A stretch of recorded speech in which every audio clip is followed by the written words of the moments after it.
Chapter 5, Specialized Knowledge, Personal Experiences or Observation, the fourth step to riches.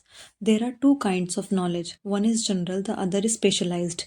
General knowledge, no matter how great in quantity or variety it may be, is of but little use in the accumulation of money. The faculties of great universities possesses in the aggregate practically every form of general knowledge known to civilization. They specialize in teaching knowledge, but they do not specialize in the organization or the use of knowledge. Knowledge will not attract money unless it is organized and intelligently directed through practical plans of action to the definite end of accumulation of money.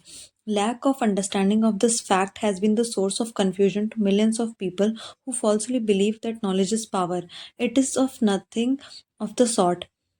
Knowledge is only the potential power. It becomes power only when and if it is organized into definite plans of action and directed to a definite end. The missing link in all the system of education known to civilization today may be found in the failure of educational institutions to teach their students how to organize and use knowledge after they acquire it.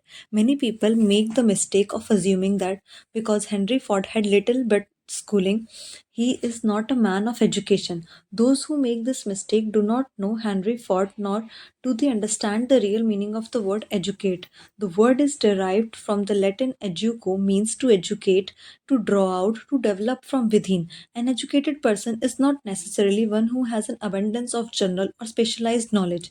Educated people have developed the faculties of their mind so that they may acquire anything they want or its equivalent without violating right of others. Henry Ford comes well within the meaning of for this definition. During the World War I, a Chicago newspaper published certain editorials in which, among other statements, Henry Ford was called an ignorant pacifist. Mr. Ford objected to the statement and brought a suit against the paper for labeling him. When the suit was tried in the courts, the attorneys for the paper pleaded justification and placed Mr. Ford himself on the witness stand for the purpose of providing to the jury that he was ignorant. The attorneys asked Mr. Ford a great variety of questions, all of them intended to prove by his own evidence that while he might possess considerable specialized knowledge pertaining to the manufacture of cars, he was in the main ignorant. Mr. Ford replied with such questions as following: who was Benedict Arnold, and how many soldiers did the British send over to America to put down the rebellion of 1776? In the answer to the last question, Mr. Ford replied, I do not know the exact number of soldiers the British sent over, but I have heard that it was considerably a large number than ever went back. Finally, Mr. Ford became tired of this line of questioning. In reply to a particularly offensive question, he leaned over, pointed his finger at the lawyer who asked the question, and said, if I should really want to answer the foolish question you have just asked or any of the other question you have been asking to me, let me remind you that I have a row of electric push buttons on my desk, and by pushing the right button, I can summon to my aid people who can answer any question I desire to ask concerning the business to which I am devoting my most of efforts. Now, will you kindly tell me why should I clutter up my mind with general knowledge for the purpose of being able to answer questions when I have people around me who can supply any knowledge I require? There certainly was a good logic to that reply. That answer floored the lawyer. Every person in the control courtroom realized it was the answer not of an ignorant man but a man of education. Any person is educated who knows where to get knowledge when needed and how to organize that knowledge into definite plans of action. Through the assistance of his mastermind group, Henry Ford had at his command all the specialized knowledge he needed to enable him to become the one of the wealthiest men in America. It was not essential that he have this knowledge in his mind. Surely no person who has sufficient inclination and intelligence to read a book of this nature can possibly miss the significance of this illustration. Before you can be sure of your ability to transmute desire into its monetary equivalent, you will require specialized knowledge of service, merchandise, or profession you intend to offer in return for fortune. Perhaps you may need much more specialized knowledge than you have the ability or inclination to acquire. And if this should be true, you may bridge your weakness through the aid of your mastermind group. Andrew Carnegie stated that he personally knew things nothing about the technical end of the steel business. Moreover, he did not particularly care to know anything about it. The specialized knowledge he required for the manufacture and marketing of steel he found available through the individual units of his mastermind group. The accumulation of great fortunes calls for power, and power is acquired through highly organized and intelligently directed specialized knowledge. But that knowledge does not necessarily have to be in the possession of person who accumulates the fortune. The preceding paragraph should give hope and encouragement to individuals with ambition to accumulate a fortune who have not acquired the necessary education to supply such specialized knowledge as may be needed. People sometimes go through life suffering from inferiority complexes because they do not have formal education.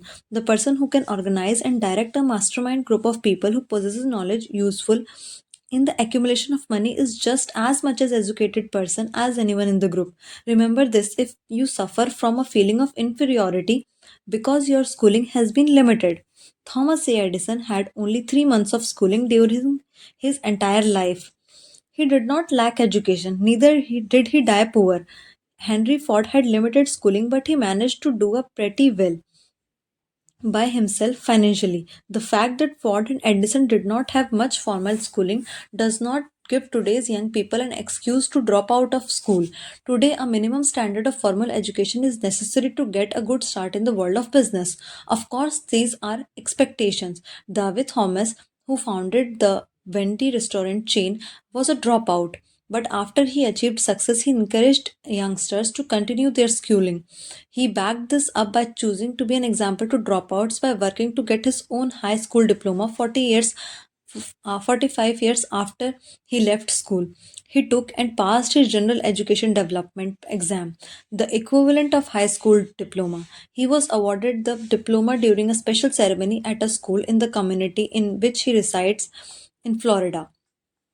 Thomas addressed more than 500 students from the school, as well as GED candidates from across the state. Being a high school dropout has always bothered me, but I guess I always thought it was too late to get my diploma, said an enthusiastic Thomas.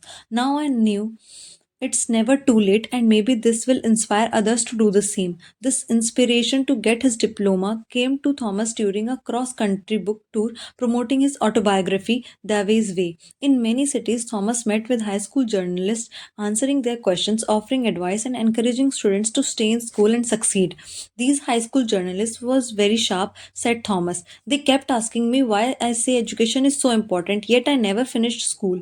Why did not I practice and what I preached? I did not have a good answer, so I decided to get my high school diploma. His goal now is to publicize to school dropouts, whether they have recently dropped out or whether it's been years since they have been in school. That's never too late to graduate. I'll tell people to get all education they possibly can. The fact I got my diploma 45 years after dropping out shows that it's never too late, said Thomas. Even with everything that's happened in my life, getting this diploma is one of my most important accomplishments.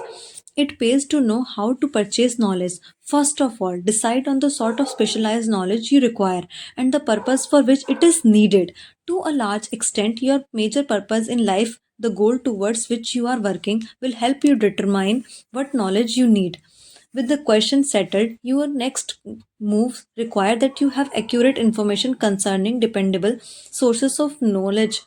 The more important of these are: first one, one's own experience and education. Second one, experience and education available through cooperation of others. Third one, college and universities. Fourth one, public libraries through books and periodicals in which may found all the knowledge organized by civilization. Fifth, knowledge. Special training courses through evening classes and distance learning courses in particular. As knowledge is acquired, it must organized and put into use for a definite purpose through practical plans. Knowledge has no value except that which can be gained from its application towards some worthy end. This is one reason why university degrees are not guarantees of successful careers. If you contemplate taking additional schooling, first determine the purpose for which you want the knowledge you are seeking. Then learn where this particular sort of knowledge can be obtained from reliable sources. Successful people in all callings never stop acquiring specialized knowledge related to their major purpose. business, or profession. Those who are not successful usually make the mistake of believing that the knowledge acquiring period ends when they finish school. Thus, truth is schooling does little more than point one in the direction of how to acquire practical knowledge. Year after year, university careers advice report that recruiters who come to their campuses are chiefly interested in hiring students who have studied in the specialized fields such as business management, computer science, mathematics, chemistry, and other areas that prepare them to move rapidly into productive jobs rather than liberal arts students who have broader but unspecialized schooling. However, there are many students with great potential who did not choose a specialization because they were never sure at age 18 to 20 in what areas they wanted to make their careers. Many of these men and women have diversified education as undergraduates but choose a career oriented post graduation qualification. Young readers of this book should not rush into choosing a specialty until they learn enough about what their finals field entails, its opportunities and its disadvantages. Most universities and colleges provide information and guidance to students to help them make this key decision. Whether or not such guidance is available, students should explore a variety of fields, read as much as possible about that field, and talk with people who currently are engaged in that work. Not all career requires university degrees. Other types of training available. Most universities have continuing education programs for people who want specialized knowledge. Some offer certificate programs in which people desirous of either learning a new field or owning their skills in the field can take a series of carefully designed courses to obtain the necessary knowledge. These courses are given in the evening or weekends and are usually attended by adults rather than college age students. Home study programs, often referred as distance learning, are available by correspondence through the internet. One advantage of home study is the flexibility of the program that permits one to study during the spare time. Another stupendous advantage, if the provider is carefully chosen, is that the fact most courses offered provide opportunity for students to obtain clarification and additional information by mail or email, which can be of priceless value to those not needing specialized knowledge. No matter where you live, you can share the benefits. The self discipline one receives from a definite program of specialized study makes up to some extent for the wasted opportunity when knowledge was available without cost. The home study method of training is especially suited to the needs of employees, people who find after leaving school that they must acquire additional specialized knowledge but cannot spare the time to go back to school. The continuously changing economic condition in our society have made it necessary for thousands of people to find additional or new sources of income.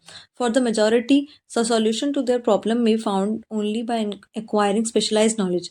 Many will be forced to change their occupation entirely. When a merchant finds that a certain line of merchandise is not selling, he usually supplants it with another that is in demand. The person whose business is that of marketing their services must also be an efficient merchant. If their services do not bring adequate returns in one occupation, they must change to another, where broader opportunities are available. The person who stops studying merely because they have finished school is forever hopelessly doomed to their mediocrity, no matter what their calling. The way of success is of continuous pursuit of knowledge. Let us consider a specific instance.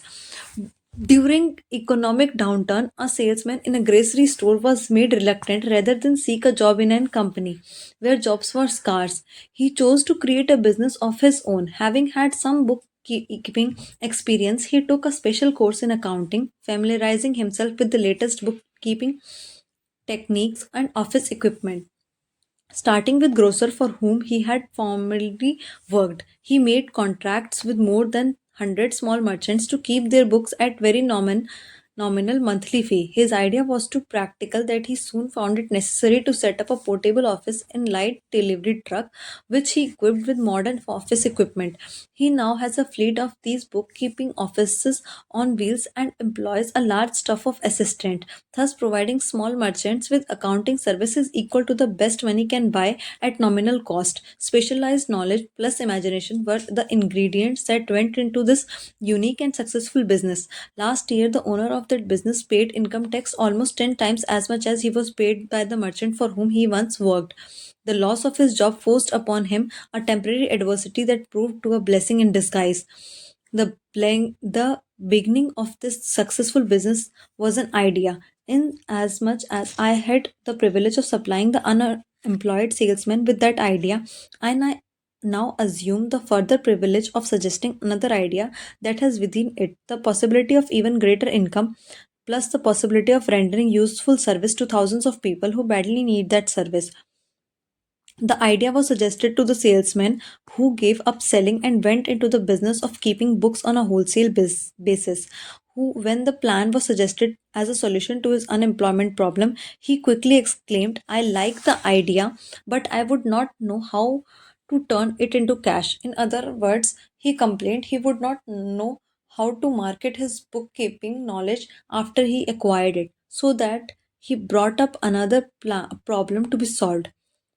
With the aid of young women clever at hand lettering and who could put the story together, a very attractive book was prepared, describing the advantages of the new system of bookkeeping. The pages were neatly typed and pasted in an ordinary scrapbook, which was used as a sales tool. The story of this new business was so effectively told that its owner had more accounts that he could handle. Thousands of people need the services of merchandising specialized capable of preparing an attractive brief for the use in the marketing their services. The aggregate annual income from such services might easily exceed that received by the largest employment agency, and the benefits of the service might be made for far greater to the purchaser than any to be obtained from an employment agency. The idea had described was born of necessity to bridge an emergency that had to be covered, but it did not stop by merely serving one person. The woman who created the idea has a keen imagination. She saw her newly born grandchild the making of a new profession, one destined to prove valuable service to thousands of people who need practical guidance in marketing their services. Spurred to action by the instantaneous success of her first prepared plan to market services, this energetic woman turned next to the solution of a similar problem for her son when had just finished the college but had been totally unable to find a market for his services. The plan she originated for his services for his use was the finest specimen of merchandising of services I have ever seen. When the plain book had been completed, it contained nearly of 50 pages of beautifully typed, properly organized information telling the story of her son's natural ability, schooling, personal experiences, and great variety of other information, and too extensive for description. The plain book also contained a complete description for the position her son desired, together with a marvelous word picture of the exact plan he would use in filling the position. The preparation of the plan book required several weeks' labor, during which time its creator sent her son to the public library almost daily to procure data needed in selling his services to the best advantage. She also sent him to all the competitors of his prospective employer and gathered from the vital information concerning their business method, which was a great value in the formation of the plan he intended to use in filling the position he sought. When the plan he had been finished, it contained more than half of a dozen very fine suggestions for the use and benefit of the prospective employer, which were put to use by the company after he was hired. One may be inclined to ask why to go all this trouble to secure a job. The answer is straight to that point. It is also the dramatic because it deals with a subject which assumes the proportion of a tragedy with millions of men and women whose sole source of income in their services. The answer is doing a thing a well is never trouble. The plan prepared by this woman for the benefit of her son helped him to get the job which he applied at the first interview at a salary fixed by himself. Moreover, and this son too is important. The position did not require the young man to start at the bottom. He began as a junior executive at an executive salary. Why go to all this trouble? Do you ask? Well, for one thing, the planned presentation of this young man's application for the position clipped off no less than 10 years of time he would have required to target when he began had he started at the bottom and worked his way up. This idea of starting at the bottom and working one's way up may appear sound, but the major objection to this it is this: too many of those who begin at the bottom never manage to lift their heads high enough to be seen by the opportunity, so they remain at the bottom. It should be remembered also that the outlook from the bottom is not so very bright or encouraging. It has tendency to kill off the ambition. We call it getting into a rut, which means we accept our fate because we form the habit of daily routine, a habit that finally becomes so strong we cease to try to throw it off. And that is another reason why it pays to start one or two steps above the bottom. By so doing, one forms the habit of looking around, of observing how others get ahead, of seeing opportunity, and of embracing it without hesitation. Dan Halpin is a splendid example of what I mean. During his college days, he was a student manager of the famous 1930 National Championship Notre Dame football team. When it was under the direction of the great football coach Knut Rockne, perhaps he was inspired by the Rockne to aim high and not mistake temporary defeat for failure, just as Andrew Carnegie, the great industrial leader, inspired his young business lieutenants to set high goals for themselves. At any rate, young Halpin finished college at a mighty unfavorable time when the depression had made jobs scarce. So, after a fling at investment banking and motion pictures, he took the first opening with a potential future he could find, selling electrical hearing aids on a commission basis. Anyone could start in that sort of job, and Halpin knew it, but it was enough to open the door of opportunity to him. For almost 2 years, he continued to job in a job not to his liking, and he would never have risen above that job if he had not done something about his dissatisfaction. He aimed first at the job of assistant sales manager of his company and got the job. That one step upwards placed him high enough above the crowd to enable him see still greater opportunity. In addition, it placed him where opportunity could see him. He made such a fine record selling hearing aids that A.M. Andrews Carnegie, chairman of the board of the Dictograph Products Company, a business competitor, took notice. He wanted to know something about the man Dan Halpin, who was taking big sales away from the long established Dictograph Company. He sent for Halpin. When the interview was over, Halpin was the new sales manager in the charge of Dictor's Acousticon division. Then, to test young Halpin's mental, Mr. Andrews went away to Florida for 3 months, leaving him to sink or swim in his new job. He did not sink. Newt Rockney's spirit of all the world loves a winner and has no time for a loser, inspired him to put so much into his job that he was elected vice president of the company and general manager of the Acousticon and Silent Radio division, a job which most men would be proud to earn through 10 years of loyal effort. Helping turned the trick in little more than 6 months. It is difficult to say whether Mr. Andrews or Mr. Helpin is more deserving of eulogy, as both showed evidence of having an abundance of that very rare quality known as imagination. Mr. Andrews deserves credit for seeing in young Helpin and a better of the highest order. Halpin deserves credit for refusing compromise with life by accepting and keeping job he did not want. That is one of the major points I am trying to emphasize through his entire philosophy. That we rise high to high position or remain at the bottom because of conditions we can control if we desire to control them. I am also trying to emphasize another point, namely that both success and failure are largely the results of a habit. I have not the slightest doubt that Dan Halpin's close association with the greatest football coach America ever knew planted in his mind the same brand of desire to excel which made the Notre Dame football team world famous. Truly, there is something to that idea that hero worship is helpful, provided one worships a winner. Halpin tells me that Rockne was one of the world's greatest leaders of men in all history. My belief in the theory that business associations are vital factors both in failure and in success was demonstrated when my son Blair was negotiating with Dan Halpin for a position. Mr. Halpin offered him a starting salary of about one half what he got could have got from a rival company. I brought parental pressure to bear and induced him to accept the place with Mr. Happen because I believe that close association with one who refuses to compromise with circumstances he does not like is an asset that can never be measured in terms of money. Honing one's skill to become top in one's field is not limited to people in business.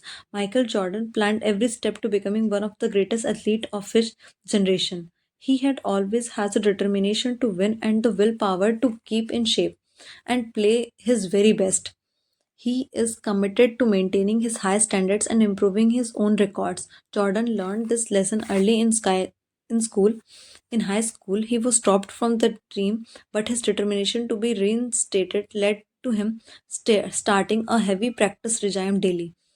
When which he still follows. He takes each doubt as a challenge, and each year he has had a new incentive. When he returned to a basketball after a few years away from the game, his critics said he was past his prime, that he was a slower and could not win another championship. He took this as a challenge. It just on his determination to show them they are very young. They were very wrong. He worked harder than ever. He designed a year round training program with his personal trainer and his own gym and weight room. He recognized that as one grows older, the body starts giving signals you must listen to, and that it is essential to do things correctly to stay in best shape possible to consistently play at championship level. The results were astounding. Jordan led his team to championship in 1996 and 1997, and in both years was named the most valuable player.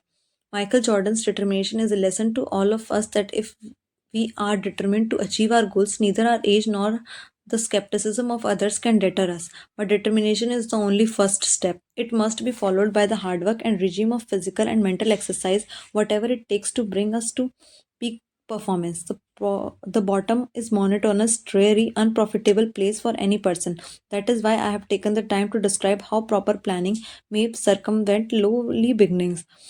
Also, that is why so much space has been devoted to description of this new profession created by a woman who is inspired to do a fine job of planning because she wanted her son to have some favorable break.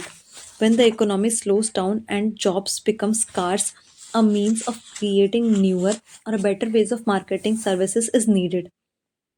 It is hard to determine why someone had not previously discovered that stupendous need in view of the fact that more money changes hand in turn for services than for any other purposes.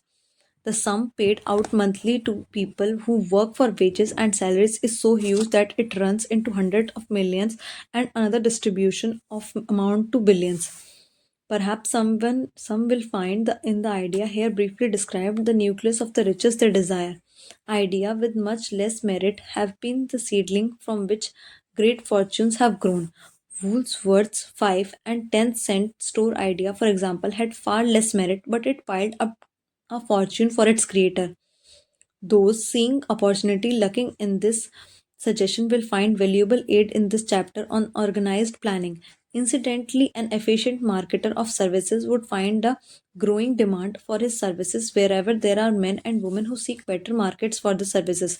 By applying the mastermind principle, a few people with suitable talent could form an alliance and have a paying business very quickly. One would need to be fair writer with a flair for advertising and selling, one handy at graphic design, and one should be at first class business getter who would let the world know about the service. If one person possessed all these abilities, he or she might carry on this business alone until it became too big for one person to handle.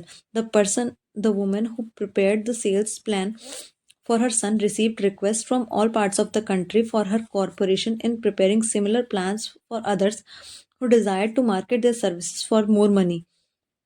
She eventually supervised a staff of expert typists, artists, and writers who had the ability of dramatize the case history so effectively that one's services could be marketed for much more money than prevailing wages for similar device services. She was so confident of her ability that she accepted as major portion of her fee a percentage of the increased pay she helped her clients earn. It must not be supposed that her plan merely consisted of clever salesmanship by which she helped men and women to demand and receive more money for the same services they formerly sold for less pay. She looked after the interests of the purchaser as well as the sales of the services, and so prepared her plans that the employer would receive full value for the additional money paid. The method by which she accomplished this astonishing result is professional secret that she disclosed to no one except her own clients. If you have the imagination and seek a profitable outlet for your services, the suggestion may be the stimulus for which knowledge you have been searching. The idea is capable of yielding an income far greater than that of an average doctor, lawyer, or engineer whose education required several years in college. The idea is saleable to those seeking new positions in practically all positions calling for managerial or executive ability, and those desiring rearrangement of incomes in their present position. There is no fixed price for sound ideas. Underpinning all ideas is specialized knowledge. For those who do not find riches in abundance, specialized knowledge is more abundant and more easily acquired than ideas. Because of this very truth, there is a universal demand and an ever increasing opportunity for the person capable of helping man and woman sell their services advantageously. Capability means imagination, the one quality needed to combine specialized knowledge with the ideas in the form of organized plans designed to yield riches. If you have the imagination, this chapter may present you with an idea sufficient to serve as the beginning of the riches you desire. Remember, the idea is the main thing. Specialized knowledge may be found just around the corner, any corner.